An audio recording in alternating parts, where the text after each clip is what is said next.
All right, we are going to talk about starting your stitches.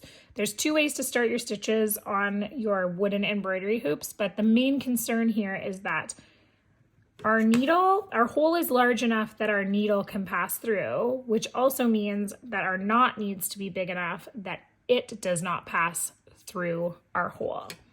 So the easiest way to secure your thread, and the way that you're going to do it when you're using metallic, is to start your stitches by securing them behind another stitch. So in this case, I can do an easy small knot. Doesn't have to be any, like this knot would actually probably pass right through the hole, but if I use my other stitches, so I'm just going to find stitches behind here, doesn't matter what you're using, I just pass my thread through and my knot will catch on one of my other stitches, and it is nice and secure. It's quite secure, actually, enough that I would have to cut it to get it out. So then you have the freedom to just start where you need to start, and you can start stitching. So this method is the best for as long as there are other stitches that you started, you're great. But the problem is when you're starting your very first stitches, there's nothing to pass through. So how are we going to do that very first stitch? We are going to create a very large knot. So the best way to do that is through a quilter's knot. It's the most simple and it's going to be the fastest way for you to do it. So you're going to take your needle like this. I'm going to say if you don't want to do the quilter's knot, you can just do a knot the way I did that first one and then just do one or two on top of it. It's going to be the best way for you to do that.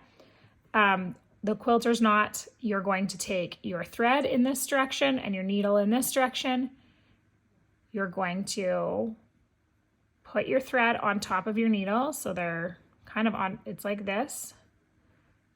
You're going to pinch it, and then you're going to wrap this around, I would say a good 4 times, to be honest. And then you're going to pinch the wraps, push your needle through, pinching hard enough to hold it, not hard enough that you can't pass it through, and then it pulls and it creates this knot. Now this knot is about 4 wraps, so it is strong enough to hold. If I pull super hard, I can pull it through, but for your very first stitch on your hoop, it'll be enough to hold, and you can get, oops, this is gonna happen a lot where we get looped on things. That's the, just be careful.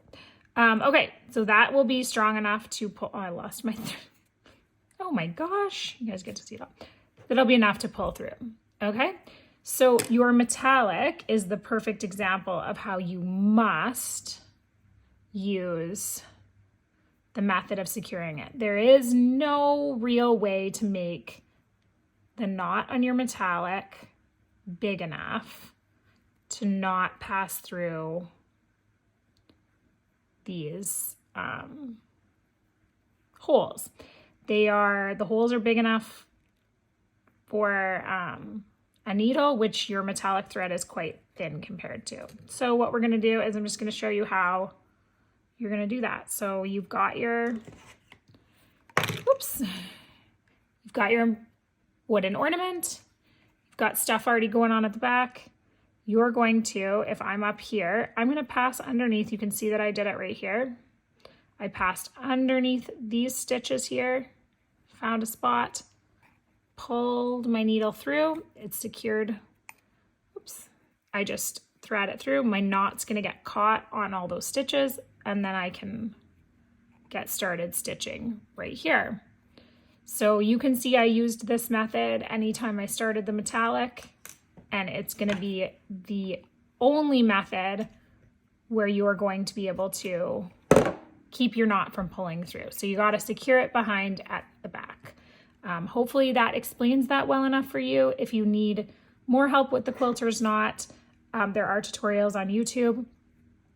You can always just tie a bunch of knots on top of each other, or whatever method works best for you. Another option would be to just hold a longer thread at the back like this, like hold it like this, start stitching, rethread this needle and hook it underneath of something and create a knot. That one I find is a little bit more complicated. So whatever works for you, but those are my suggestions as to how to get your stitches started and how to secure your knot at the back. Hopefully that helps. If you need any help, reach out.